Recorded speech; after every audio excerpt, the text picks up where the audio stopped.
Hello students, आज की class में हम लोग डिस्कस करने वाले हैं इलेक्ट्रिक फोर्स के बारे में। इससे पहले वाली क्लास में हमने देखा था इलेक्ट्रिक चार्ज के बारे में। हमने ये डिस्कस किया था कि हमारे पास टू टाइप्स के इलेक्ट्रिक चार्ज होते हैं, पॉजिटिव एंड नेगेटिव। साथ साथ हमने ये भी डिस्कस किया था कि अपने पास जो भी लाइक चार्ज होते हैं, लाइक चार्ज यानी पॉजिटिव पॉजिटिव या तो नेगेटिव नेगेटिव, इसके बीच में जो भी लगने वाला फोर्स होता है वो कैसा होता है? रिपल्सिव फोर्स होता है, राइट। Repulsive force. एंड जो भी अपने पास कोई अनलाइक चार्जेस है, अनलाइक यानी एक पॉजिटिव हो एक नेगेटिव हो, तो अनलाइक चार्जेस के बीच में जो भी फोर्स लगता है वो कैसा लगता है? अट्रैक्टिव फोर्स लगता है।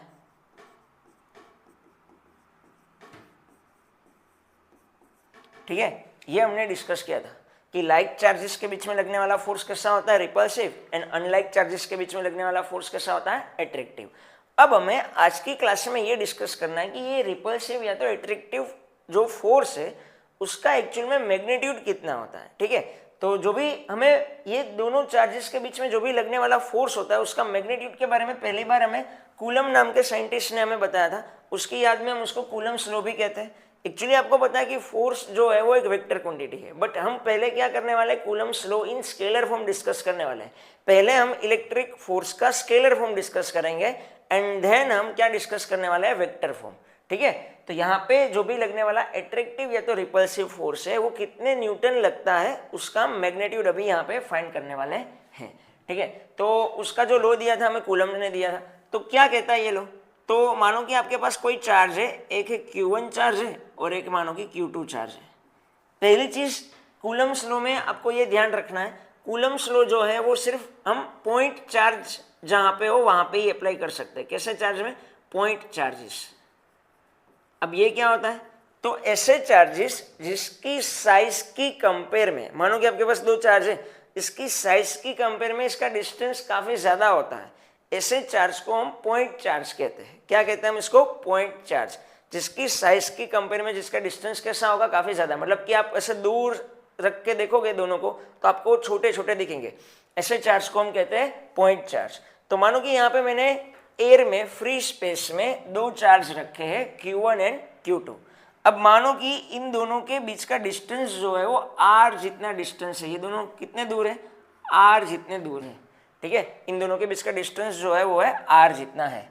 ओके, अब अगर हम देखें तो इन दोनों के बीच में लगने वाला जो फोर्स है वो दोनों चार्ज के मैग्नीट्यूड के कैसे प्रोपोर्शन में होगा? जरा सोचो। मानो कि ये चार्ज, दोनों चार्ज है, इसका मैग्नीट्यूड कम है या तो ज्यादा है, तो फोर्स कम होगा कि ज्यादा होगा? अगर मानो कि ये दोनों चार्ज का मैग्नीट्यूड काफी ज्यादा है तो लगने वाला फोर्स है वो सीधी सी बात है कैसा होगा? ज्यादा ही होगा। ठीक है, तो जो लगने वाला फोर्स है वो दोनों चार्ज के मैग्नीट्यूड के डायरेक्ट प्रोपोर्शन में है। मतलब कि जितना चार्ज का मैग्नीट्यूड ज्यादा उतना अट्रैक्टिव या तो रिपल्सिव फोर्स कैसा होने वाला है? ज्यादा होने वाला है। ठीक है, एंड अगर मैं डिस्टेंस की बात करूं तो दोनों चार्ज के डिस्टेंस के स्क्वायर के इनवर्सली प्रोपोर्शन में होता है।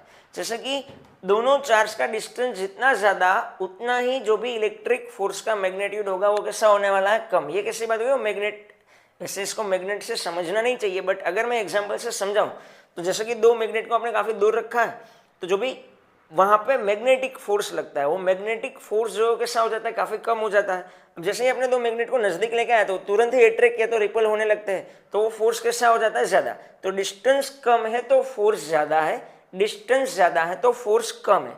तो ऐसा ही हमें यहाँ पे कुछ देखने को मिलता है कि अगर ये दोनों चार्ज के बीच का डिस्टेंस ज्यादा है, कैसा हो? डिस्टेंस ज्यादा हो, तो डिस्टेंस अगर ज्यादा है तो फोर्स जो है वो कैसा होने वाला है? कम। एंड अगर डिस्टेंस कम है तो फोर्स कैसा होने वाला है? ज्यादा। ये जो है हमें यहाँ से पता लगता है कि जो भी आपका इलेक्ट्रिक फोर्स है वो डिस्टेंस के स्क्वायर के कैसे प्रोपोर्शन में है? इनवर्सली प्रोपोर्शन में है। अगर मैं इन दोनों को साथ में लिखूं तो हम दोनों को साथ में ऐसा लिख सकते हैं कि F is directly proportional to Q1 Q2 by r²। ठीक है, क्योंकि ये दोनों चार्ज के मैग्नीट्यूड के डायरेक्टली प्रोपोर्शन में है, डिस्टेंस के स्क्वायर के इनवर्सली प्रोपोर्शन में है, तो मैं इसको ऐसे दोनों को साथ में ऐसे लिख सकता हूं। अब हमें पता है प्रोपोर्शनलिटी की साइन दूर होगी तो हमें क्या मिलने वाला है? कांस्टेंट मिलने वाला है जिसको मैं कहता हूं K। तो अपने पास जो फॉर्मूला बनेगा वो क्या बनेगा? K Q1 Q2 by r²। ये जो फॉर्मूला बना है उसको हम कहते हैं इलेक्ट्रिक फोर्स। और इसको हम कहते हैं Coulomb's law in scalar form. ठीक है, दो चार्ज के बीच में लगने वाला जो फोर्स है उसका मैग्नीट्यूड हमें ये फॉर्मूला से मिलता है, F is equal to K Q1 Q2 by R square. अगर मैं यहाँ पे आपको बताऊं K को हम कहते हैं कूलम्स कांस्टेंट, K को हम क्या कहते हैं यहाँ पे कूलम्स कांस्टेंट। ठीक है, K को हम कहते हैं कूलम्स कांस्टेंट एंड उसकी जो वैल्यू होती है K की वैल्यू वो होती है 9 इंटू 10⁻⁹। ठीक है, अगर मुझे इसका यूनिट बनाना हो तो मैं कैसे बनाऊंगा, तो K को यहाँ पे क्या करना है, सब्जेक्ट बनाना है, तो आर स्क्वायर जो डिवाइड में है वो यहाँ पे चला जाएगा मल्टीप्लीकेशन में, Q1 Q2 जो होगा यहाँ पे आ जाएगा इसके डिवीजन में आ जाएगा। तो अगर हम सबके यूनिट लिखे, फोर्स का यूनिट होता है न्यूटन, इंटू आर स्क्वायर गया उसके मल्टीप्लीकेशन में, तो आर स्क्वायर का यूनिट क्या होने वाला है, मीटर स्क्वायर, राइट। एंड अगर Q1 Q2 को मैं इसके डिवाइड में ले लूँ तो ये क्या आ जाएगा C स्क्वायर, क्योंकि चार्ज का जो यूनिट होता है वो होता है coulomb into coulomb, coulomb square. तो ये K का वैल्यू जो है वो है 9 into 10⁻⁹ newton into metre square per coulomb square. अगर मैं बात करूँ इसके डायमेंशनल फॉर्मूला की, ठीक है, जो एग्जाम में अक्सर MCQ में पूछा जाता है K का डायमेंशनल फॉर्मूला, तो हमें पता है कि न्यूटन का जो डायमेंशनल फॉर्मूला होता है वो क्या होता है, m1 L1 T-2, ये न्यूटन की बात की हमने। मीटर स्क्वायर का क्या होता है, मीटर स्क्वायर का होता है L2। एंड कूलम, कूलम का डायमेंशनल फॉर्मूला याद करो, मैंने पहले क्लास में बताया क्या होता है AT, तो यहाँ पे उसका स्क्वायर है तो मैं डायरेक्ट लिख देता हूँ A² T²। अब सबको साथ में अगर हम लिख दे, ये हम बात कर रहे हैं डायमेंशनल फॉर्मूला की, ठीक है, किसके डायमेंशनल फॉर्मूला, K के डायमेंशनल फॉर्मूला की। तो अगर मैं सबको यहाँ पे साथ में लिखूँ तो ये क्या होने वाला है, m1 L3, okay, m1 L3 T-4 A-2, ये आपको मिलने वाला है K का डायमेंशनल फॉर्मूला। समझ में आई मेरी बात यहाँ तक कि नहीं आई, ठीक है। तो ये जो होता है F is equal to K Q1 Q2 by R square, इसको हम कहते हैं कूलम्स लॉ, और ये एक्चुअली फोर्स वेक्टर क्वांटिटी होती है, यहाँ पे हमने उसका स्केलर फॉर्म डिस्कस किया हुआ है।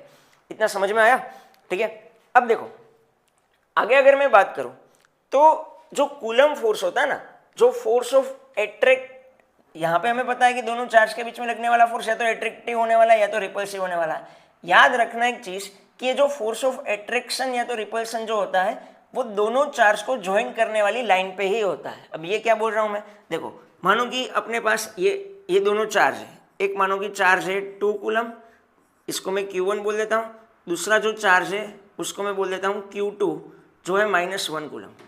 अब इन दोनों के बीच में लगने वाला फोर्स कैसा होता है, हमें पता है एट्रैक्टिव होता है, राइट। तो ये जो एट्रैक्टिव फोर्स होगा ना, आपको याद रखना है, ये जो एट्रैक्टिव फोर्स होगा ना, तो मानो कि Q1 के ऊपर जो भी फोर्स लग रहा है ड्यू टू Q2 वो कुछ ऐसे होने वाला है, मतलब ये दोनों चार्ज को ज्वाइन करने वाली लाइन पे ही फोर्स लगेगा ऐसे, ठीक है, ये दोनों चार्ज को ज्वाइन करने वाली लाइन पे ही फोर्स लगेगा। मानो कि अगर मैं बात करूं कि दोनों चार्ज जो है वो दोनों ही पॉजिटिव चार्ज है, सपोज मानो दोनों की कैसे चार्ज है, पॉजिटिव चार्ज है, तो पॉजिटिव चार्ज में कैसा फोर्स लगता है, रिपल्सिव फोर्स लगता है। तो यहाँ पे भी जो फोर्स लगेगा वो यहाँ पे कुछ ऐसे लगने वाला है, रिपल्सिव फोर्स। कहने का मतलब ऐसा है, एट्रैक्शन होगा तो भी वो लाइन में ही होगा, रिपल्सन होगा तो भी वो दोनों चार्ज को ज्वाइन करने वाली लाइन पे ही होगा।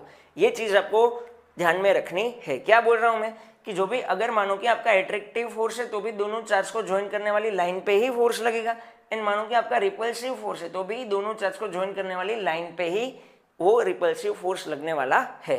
और ये कूलम्स फोर्स जो होता है वो सिर्फ पॉइंट चार्ज के लिए ही वैलिड होता है, ठीक है। इसको हम कहते हैं Coulomb's law in scalar form. Clear?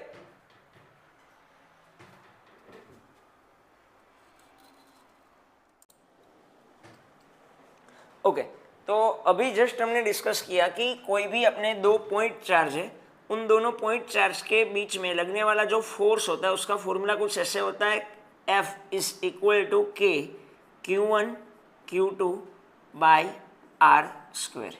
इतना हमने डिस्कस किया था, ठीक है, कि कोई भी अपने पास दो पॉइंट चार्ज है जिन दोनों चार्ज के बीच का डिस्टेंस जो है वो r हो, तो दोनों चार्ज के बीच में लगने वाला जो फोर्स होता है वो फोर्स का मैग्नीट्यूड होता है F is equal to K Q1 Q2 by R square, जहाँ पे हमने K को कूलम्स कॉन्स्टेंट कहा था एंड उसकी वैल्यू अगर आपको याद हो तो वो मैंने बताई थी 9 into 10⁻⁹ newton into metre square per coulomb square, यानी इसका हमने अभी भी डायमेंशनल फॉर्मूला भी डिस्कस किया।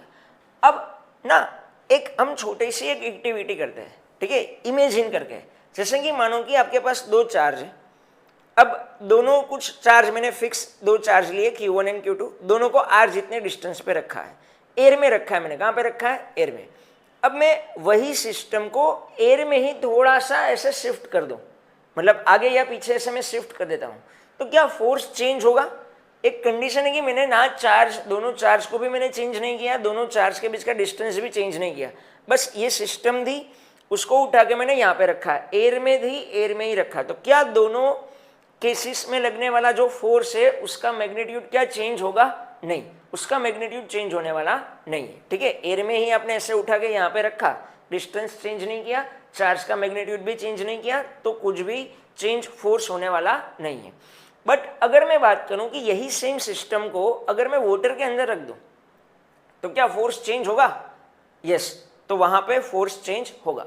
तो हम कह सकते हैं कि कूलम्स लॉ जो है, जो भी इलेक्ट्रिक फोर्स है, वो सिर्फ चार्ज के मैग्नीट्यूड एंड डिस्टेंस पे ही डिपेंड नहीं करता है, वो डिपेंड होता है मीडियम के ऊपर भी, ठीक है। जो भी फोर्स जो है वो सिर्फ चार्ज के मैग्नीट्यूड एंड डिस्टेंस पे ही डिपेंड नहीं करता है, वो किसके ऊपर डिपेंड करता है? और एक मीडियम पे भी डिपेंड करता है। अब मीडियम को समझने के लिए हमें एक चीज समझनी पड़ेगी, K इज इक्वल टू हम ऐसा लिखते हैं 1/4 पाई एप्सिलॉन नॉट। क्या लिखते हैं हम? 1/4 पाई एप्सिलॉन नॉट, जहां पे एप्सिलॉन नॉट, अब ये एप्सिलॉन नॉट ये कब की बात कर रहा हूं मैं? ये मैं बात कर रहा हूं फ्री स्पेस के लिए। किसके लिए बात कर रहा हूं मैं? फ्री स्पेस के लिए।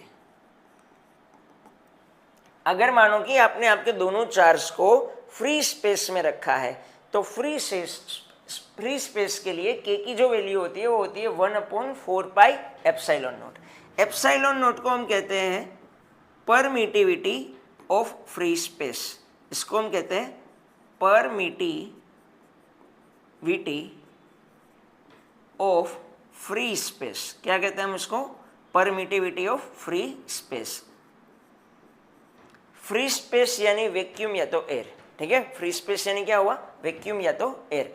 मतलब कि ये फॉर्मूला में एप्सिलॉन नॉट आपने रखा है, मतलब कि ये किसके लिए वैलिड हुआ? फ्री स्पेस से तो वैक्यूम के लिए वैलिड है।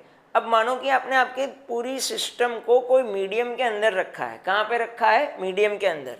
तो जो एप्सिलॉन नॉट होता है उसकी जगह हम ऐसा लिखते हैं, अगर मानो कि फ्री स्पेस के लिए अगर मैं फॉर्मूला लिखूँ फोर्स का, तो वो कुछ ऐसा होने वाला है ना, F इज इक्वल टू, ठीक है, मैं यहाँ पे लिख रहा हूं फ्री स्पेस के लिए। किसके लिए लिख रहा हूं मैं? फ्री स्पेस के लिए।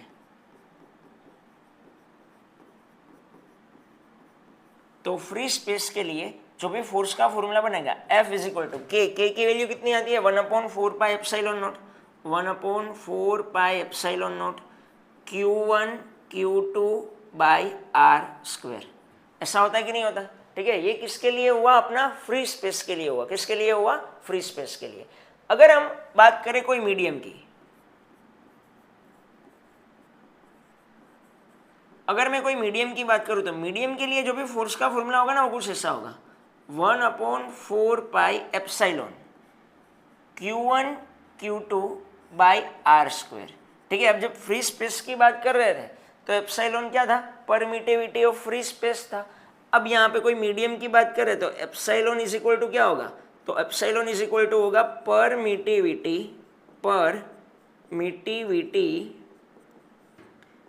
Of medium.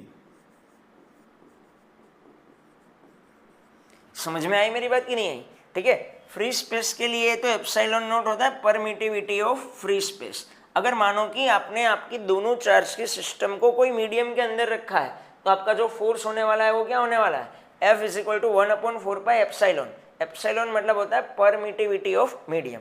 अगर आपको यहाँ पे एप्सिलॉन नोट की वैल्यू फाइंड करनी हो तो आप कर सकते हो। आपको मैंने K की वैल्यू बता के रखी है ना, K की वैल्यू को यहाँ पे सब्स्टिट्यूट करो, उसको यहाँ पे लेके आओ, एप्सिलॉन नोट को इस तरफ ले लो, तो यहाँ पे सोल्व करोगे। मतलब कि मैं ऐसा कह रहा हूँ आपको 1/4 पाई K ऐसा लिखोगे आप। एप्सिलॉन नोट यहाँ पे है, K यहाँ पे है, तो 1/4 पाई K होगा। K की वैल्यू आपको पता है, इसको सोल्व करोगे ना तो आंसर जो आएगा वो आएगा 8.85 इंटू 10⁻⁻12। ठीक है, इसका यूनिट होगा जो K से डायरेक्ट इनवर्स हो जाएगा, जो हो जाएगा कूलम स्क्वायर न्यूटन -1 मीटर -2। ठीक है, एप्सिलॉन नोट का यूनिट ये होगा। आप चाहो तो सोल्व कर सकते हो। ये था फ्री स्पेस के लिए, किसके लिए? मीडियम के लिए।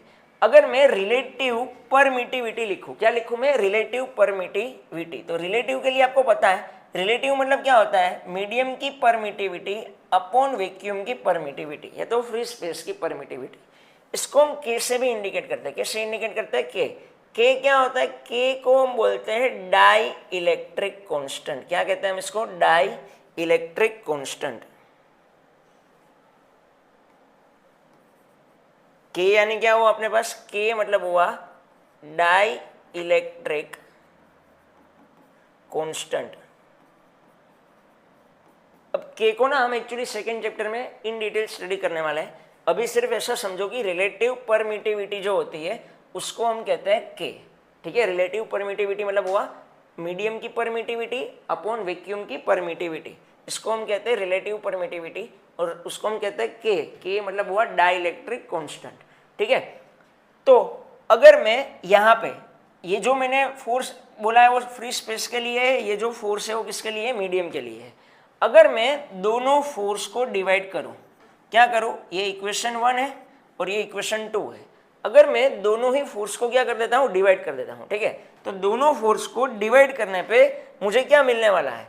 अगर मैं 1 को डिवाइड कर दूं, 1 को अगर मैं डिवाइड कर दूं 2 के साथ, तो मुझे क्या मिलेगा? देखो मैं डायरेक्ट करूंगा, F upon F M is equal to, यहाँ पे 1/4 कैंसिल होने वाला है, Q1 Q2 by R square भी कैंसिल होने वाला है। अल्टीमेटली यहाँ पे बचने वाला है 1/ε0, यहाँ पे बचने वाला है 1/ε।